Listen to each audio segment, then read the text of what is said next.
کوئی حیرت کی بات نہیں ہے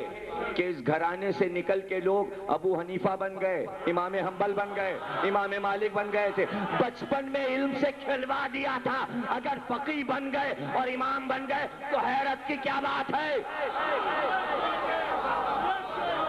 ایگزیبیشن ہو رہی تھی خواتین سے متعلق، مدر ڈے، جس میں مائیں اپنے بچوں کو لے لے کر آ رہی تھیں۔ اس نمائش میں دانشور یہ پہنچے اور انہوں نے صرف ایک سوال کیا کہ یہ ساری مائیں اپنے بچوں کو سیدھی جانب گود میں کیوں لیے ہوئے ہیں؟ اور انہوں نے انٹرویو لے کر بھی پوچھا کہ جب آپ بچے کو سلاتی ہیں تو کون سی کروٹ سلاتی ہیں، اپنے الٹی جانب یا سیدھی جانب؟ تو ماں نے کہا کہ ہم سیدھی جانب سلاتے ہیں۔ کہا کیوں؟ کہا یہ تو ہمیں نہیں معلوم، لیکن ہمیں یہ معلوم ہے کہ جب ہم الٹی جانب بچے کو سلاتے ہیں تو وہ چوک چوک کے روتا ہے، شاید ڈراونے خواب دیکھتا ہے، لیکن جب ہم سیدھی جانب سلاتے ہیں تو وہ آرام سے سوتا ہے اور سوتے میں مسکراتا رہتا ہے اور آرام کی نیند سوتا ہے۔ ہم یہ بات جانتے ہیں۔ جب وہ انٹرویو لے چکے تو اس کے بعد انہوں نے اس کے اوپر ریسرچ شروع کی، اور ریسرچ کرنے کے بعد انہوں نے ماں کے دل کی دھڑکن کو ٹیپ کیا اور ٹیپ کر کے بچے کو سلایا، اور ٹیپ کو آن کیا تو بچہ سوتا رہا۔ جیسے ہی انہوں نے ٹیپ کو بند کیا بچہ چوک کے رونے لگا۔ تو وہ اس منزل تک پہنچ گئے کہ چونکہ ماں کا دل سیدھی جانب ہوتا ہے تو بچہ سوتے میں ماں کے دل کی دھڑکن سے سہارا لے کر آرام سے سو رہا ہوتا ہے کہ کوئی میرا سرپرست میرے قریب موجود ہے۔ ماں کے دل کی دھڑکن بچے کے لیے سہارا بن جاتی ہے، وہ ڈراونے خواب نہیں دیکھتا۔ یہاں سے وہ چلے اور انہوں نے دیکھنا شروع کیا کہ کیا اس کے بارے میں مہاتما بدھ نے کچھ کہا، کرشن نے کہا، رام نے کہا، یا حضرت موسیٰ نے کہا ہو، یا حضرت عیسیٰ نے کہا ہو، یا زرتشت نے کہا ہو، یا کسی خلیفہ نے کہا ہو، یا کسی ولی نے کہا ہو۔ تلاش کرتے کرتے وہ اس منزل پر پہنچے کہ امام صادق فرماتے ہیں ماؤں کو چاہیے اپنے بچوں کو سیدھی جانب سلائیں تاکہ دل کی دھڑکن بچہ سنتا رہے، تاکہ وہ ڈر کے خواب میں چونکے نہ۔ اسی دن یہ فیصلہ ہو گیا کہ ہم امام صادق کی زندگی کو سمجھیں گے، ان کے اقوال کو دیکھیں گے، اور ہم سب مل کر 23 ملک مل کر ان پر کتاب لکھیں گے۔ اور یہ 23 ملک جس میں Bulgaria, Romania, Hungary, Australia, England, جرمنی، فرانس، سوئٹزرلینڈ، ہالینڈ، ان سارے ملکوں کے پروفیسران نے جرمنی میں جمع ہو کر کتاب لکھنا شروع کی، اور یہ طے ہوا کہ ایک ایک پروفیسر امام کی زندگی کا ایک ایک گوشہ لے لے۔ کسی نے کہا ہم بچپن پہ ان کے لکھیں گے، کسی نے کہا ہم ان کی جوانی میں ریسرچ کریں گے، کسی نے کہا ہم ان کا بڑھاپا دیکھیں گے، کسی نے کہا ہم ان کی حدیثوں کو جمع کریں گے، کسی نے کہا ہم ان کی فقہ کو جمع کریں گے، کسی نے کہا کہ انہوں نے ثقافت اور تہذیب کے لیے کیا کہا، ہم تمدن کے بارے میں لکھیں گے۔ ہم یہ دیکھیں گے انہوں نے فزکس، کیمسٹری، باٹنی، زیالوجی کے بارے میں کیا کہا، سائنس کے بارے میں کیا کہا، ہم اس پر لکھیں گے۔ کسی نے کہا کہ ہم یہ دیکھیں گے کہ امام نے انقلاب کے بارے میں کیا کہا، امام نے فلکیات کے بارے میں کیا کہا، آفتاب و مہتاب اور ستارے اور دنیا کے بارے میں کیا کہا، ارضیات کے بارے میں کیا کہا، زمین کے اندر کیا ہے، پھولوں کے بارے میں کیا کہا، جانوروں کے بارے میں کیا کہا، انہوں نے عناصر اربع، آگ، ہوا، مٹی اور پانی کے بارے میں کیا کہا، انسان کے جسم کے بارے میں کیا کہا، ظاہری جسم کے بارے میں کیا کہا، اندرونی جسم کے بارے میں کیا کہا۔ اس طرح 23 نے ایک ایک موضوع بانٹ کر لکھنا شروع کیا، اور اس نے یہ کہا کہ ہم حق ادا کر دیں گے، کوئی چیز چھوڑیں گے نہیں جو نہ لکھیں۔ وہ عربی زبان کے بھی ماہر تھے، وہ فارسی زبان کے بھی ماہر تھے، وہ انگریزی زبان کے بھی ماہر تھے۔ ان کے لیے یہ آسانی تھی کہ عربی کتابیں بھی پڑھیں، فارسی کتابیں بھی پڑھیں۔ انگریزی کتابیں بھی پڑھیں، جرمن کتابیں بھی پڑھیں، فرینچ کتابیں بھی پڑھیں، اور تمام دنیا سے میٹر کھینچ کر لا کر ایک میز پر جمع کر کے کہا یہ امام صادق کے بارے میں میٹر ہے، اب ہم لکھنا شروع کرتے ہیں۔ اب ہم لکھنا شروع کرتے ہیں۔ حد یہ ہے کہ انہوں نے جب مکان بتایا تو یہ ریسرچ بھی کر لی کہ مکان کتنا بڑا تھا، اس مکان میں کمرے کتنے تھے، صدر دروازہ مشرق کی طرف تھا کہ مغرب کی طرف تھا، دہلیز کہاں سے شروع ہو کے کہاں ختم ہو جاتی تھی،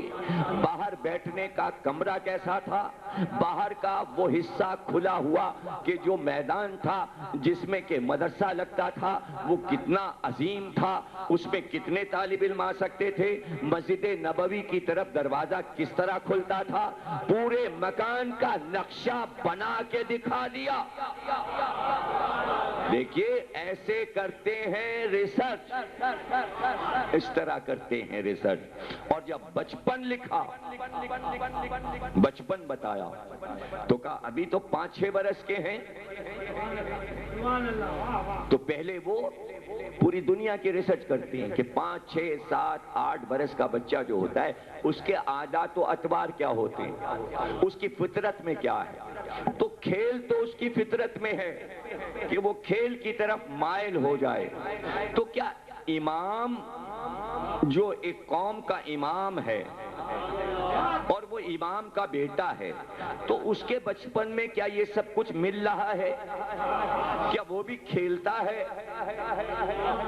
اب ریسرچ کر رہے نا، آپ کو بتا رہا ہوں ریسرچ ہوتی کیسے ہے، اور وہ اس منزل تک پہنچی کہ بھائی کھیل فطرت میں ہے۔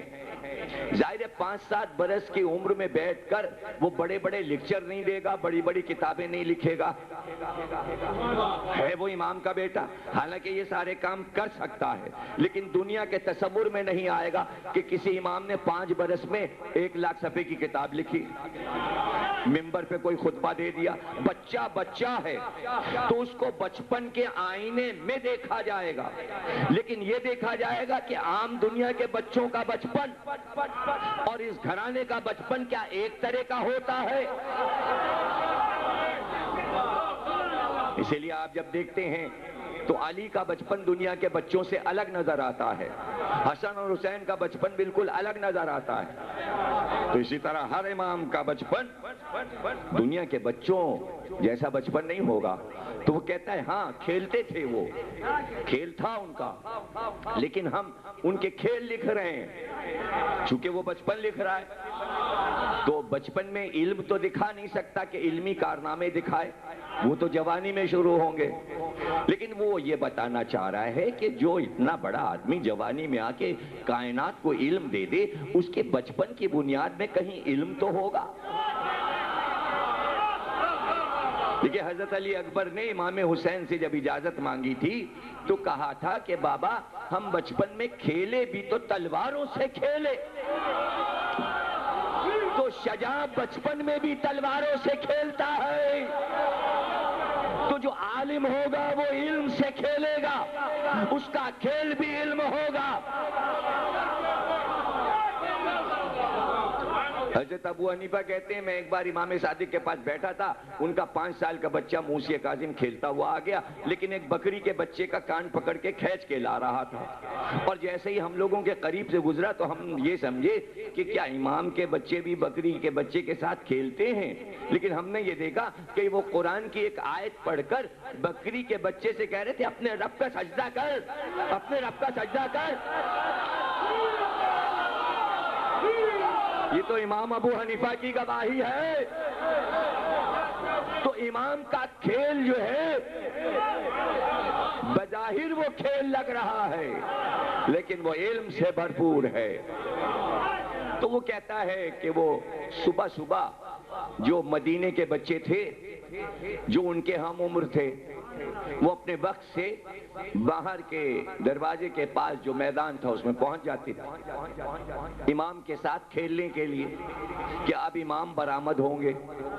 اور وہ انتظار میں با ادب وہ بچے بیٹھ جاتے تھے، نہ شور کرتے تھے نہ ادھم کرتے تھے، اور ایسے انتظار کرتے تھے جیسے کوئی بہت بڑا عالم برآمد ہونے والا ہے، کوئی بزرگ آنے والا ہے۔